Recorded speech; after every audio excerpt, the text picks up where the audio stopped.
Hi everyone, সবাই কেমন আছো? আশা করছি সবাই অনেক ভালো আছো, সুস্থ আছো। তো আজকে আরও একটা নতুন ব্লগে তোমাদের সবাইকে অনেক স্বাগত। তো আজকে আমরা বেরিয়ে পড়েছি, দেখতেই পাচ্ছ, কোথাও যাওয়ার জন্য। হ্যাঁ, ছোটো দাদুকে দেখতে। আমার ছোট দিদা, মানে আমার দিদার বোন আর কি, সে দাদুর আর কি খুব শরীর অসুস্থ। তো এখন দেখতে যাব বলে, দিদা যেহেতু একা যেতে পারবে না, তো দিদা বলছিল যে এরকম দেখতে যাবি, দাদুর এরকম শরীর খারাপ। তো ভাবলাম চলো দাদুর কাছে, মানে যেহেতু শরীর খারাপ হয়েছে। আর ছোট দিদা কী বলো তো, একবার ডাকলেই আমার কাছে ছুটে যায়, যখনই যাইভাবেই ডাকি না কেন ঠিক যাওয়ার চেষ্টা করে। তো দাদুকে না দেখতে গেলে তো হয় না, তাই না? তো দাদুর এই সময় শরীর অসুস্থ, এই জন্য বললাম চলো যাই। আর দাদুর বাড়ি যাওয়ার ইন্টারেস্টটা আরও বেশি কেন জানো? মানে অনেক বছর যাওয়া হয়নি, মানে অনেক বছর, মানে অনেক বছর বিয়ের পর ধরতে গেলে যাওয়া হয় না। কেননা দিদা সাধারণত মানে আমাদের বাড়ি, মানে মামা বাড়ি এইভাবেই মানে দিদা বেশি কাটিয়ে নেয়। তো দিদার সঙ্গে দেখা হয়ে যায়, সেভাবে আর দিদার বাড়ি আর যাওয়া হয় না, ছোটো দিদার বাড়ি। তো এইভাবে আর কি। তো হঠাৎ চলো দাদুর শরীর খারাপ হয়েছে, তো এই বলে দাদাভাইকে বললাম, ও রবিবার ছুটিতে বাড়ি এসেছে, তো বললাম চলো রবিবার তাহলে সকালে যাব, বিকালে চলে আসবো, থাকবো না, যেহেতু দাদাভাই পরের দিন ডিউটিতে আবার বেরিয়ে যাবে, ওর জন্য বিকালেই রিটার্ন করব। তো সকালেরটা তো আমি তোমাদের সঙ্গে শেয়ার করছি নৌকায় যাওয়ার সময়, কিন্তু বিকালেরটা শেয়ার করতে পারবো না, কারণ আমি বাড়ি থেকে বেরোনোর সময় দেখতে ভুলে গেছিলাম আমার ফোনের চার্জ কতটা, আর ফোনে চার্জ দিতেও ভুলে গেছিলাম। ফোনে অলরেডি যতটুকু পেরেছি লোড করেছি, মানে যতক্ষণ চার্জ ছিল, তারপর ফোনটা হঠাৎ সুইচ অফ হয়ে গেছে, যার জন্য আমি আর কোনো ভিডিও করতেই পারিনি। মানে গিয়ে জাস্ট এই দেখতেই পাচ্ছ আমরা টিফিন করতে বসেছি, তো গিয়ে টিফিন করে, মানে জাস্ট টিফিন করেছি। তারপর আমি আবার, যেহেতু দিদার মানে দাদুর যেহেতু খুবই শরীর খারাপ, টাইম বাই টাইম আধা ঘন্টা ছাড়া ছাড়া ওষুধ রয়েছে, দাদুকে ওষুধ দিতে হবে দিদাকে, নানা রকম মানে কাজে ব্যস্ত, যেহেতু একটা অসুস্থ রোগী থাকা মানে বাড়িতে বুঝতেই পারছো কতটা ব্যস্ত থাকা, তাকে স্নান করানো খাওয়ানো সব দিক দিয়ে ব্যস্ত। তো সেই হিসাবে আমি দুপুরে রান্নাটা করলাম গিয়ে।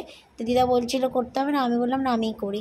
তারপর রাত্রে মামাবাড়ি এসেছি, রাত্রে আমার মামাবাড়ি এসে ওখানে থেকেছি, যেহেতু দাদাভাইয়ের সুবিধা হবে, বাড়ি আর যাবো না, এই ভেবে মামাবাড়ি চলে এলাম। ছোট দিদার বাড়ি থেকে মামাবাড়িতে স্টে করলাম। ওখান থেকে সোজা দাদাভাই সকালবেলা উঠে ডিউটিতে চলে যাবে, আর আমরা এদিকে বাড়ি চলে আসবো, একসাথেই বেরিয়ে পড়েছি। তো বেরোতে সেই দুপুর হয়ে গেছে, তাই দুপুরে দিদা বললো সেই দুপুরে অল্প কটা ভাত খেয়েই বেরো। তো আমরা ভাত খেলাম না, বাড়ি এসে ভাত খাবো, কাকিমা রান্না করেছে। আর দাদাভাই যেহেতু ডিউটিতে যাবে, ওকে বললাম তুমি সেই ডিউটিতে যখন যাবেই সেই হোটেলে খাবে, তার থেকে খেয়ে বেরো। তো ও খেয়ে বেরিয়েছে, আমরা আর খেয়ে বেরোলাম না বাড়ি গিয়ে খাবো বলে। তো এখন আমরা ট্রেনে উঠে পড়েছি বাড়ি যাওয়ার জন্য, দেখতেই পাচ্ছ রাস্তার মধ্যে। তো দাদুকে দেখে ফিরেছি, মানে বিকালবেলায় ফিরে গেছি দিদাদের বাড়িতে। আর ওখান থেকে পরের দিন সকালে এটা আমাদের এখানে কোলাঘাটের যে ব্রিজটা রয়েছে, ওই ব্রিজটা ক্রস করতে করতে আমি ভিডিও করেছিলাম, তো সেটাই তোমাদের সামনে তুলে ধরলাম। তো চলো, জয় গঙ্গা মা। যাই হোক, প্রত্যেকবারে পার করি আর গঙ্গা মাকে প্রণাম করে যাই, যে সত্যি গঙ্গা যেভাবে বয়ে চলেছে, মানুষের জীবনে যেন সেভাবেই বয়ে চলে যায়, কোথাও যেন আটকে না যায়। এটাই হচ্ছে কথা, সবথেকে বড় কথা। আজকালের যেভাবে মানুষ, মানে কি বলো তো, মানে কখন কি কার হচ্ছে সত্যি বলা মুশকিল। এই বুকে যেন আরও বেশি আতঙ্ক লেগে যায়, এর যখনই শুনি এর ওইটা হয়েছে, ওর ওটা হয়েছে, এতে আরও বুকে ভয় ঢুকে যায়, এরকম একটা ব্যাপার হয়ে এখন দাঁড়িয়েছে আর কি। তো যাই হোক, কিন্তু কিছু করার নেই, কোনো মানুষকে আমরা তো ধরে রাখতে পারবো না, মানুষকে যেতেই হবে। রিসেন্ট যেমন কণিকা ওর বাবাকে হারিয়ে ফেললো হঠাৎ করে, মানে কার কখন দিন কখন কি আসছে সত্যিই বোঝা মুশকিল।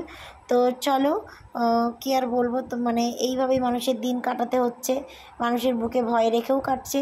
আর আনন্দ করতে চাইলেও আনন্দ করছি না তা বলবো না, আনন্দ করছি, তার মাঝখানেও মাঝে মাঝে ভয় বুকে দানা বাঁধে আর কি। এরকম মানে কী আর করা যাবে বলো, মানুষের জীবনটাই তো এরকম হয়ে গেছে না, কার কখন কি আছে, জন্ম মৃত্যু মানে তো কিছুই বলে হয় না, তাই না?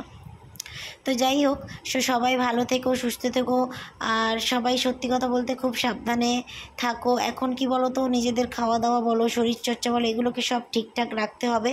তো সেইভাবে বলবো, সবাই ঠিকঠাক রেখে সেইভাবে চলাচল করার চেষ্টা করো, যতটা মানে থাকা যায় আর কি, এই রকম আর কি। আমরা চাইলেও হয়তো পারবো না কিছু আটকাতে, তবুও যতটা সাবধানে থাকা যায়, যতটা নিজেদের কেয়ারভাবে রাখতে পারি নিজেদেরকে, এইভাবে চেষ্টা করতে হবে। তো যাই হোক, তো সবাই ভালো থেকো, সুস্থ থেকো। আজকের ব্লগটা যদি তোমাদের ভালো লেগে থাকে, অবশ্যই লাইক কমেন্ট শেয়ার করো, আর যারা নতুন দেখছো অবশ্যই সাবস্ক্রাইব করে পাশে থাকো। আমি জানি প্রত্যেক দিন ভিডিও আমি কন্টিনিউয়াসলি দিতে পারছি না, তো হয়তো মানে কিছুটা প্রবলেমের মধ্যেও বলতে পারো। আর সবথেকে বড় প্রবলেম নেটের, যার জন্য আমি গ্রামের বাড়িতে আছি, নেটের প্রবলেম।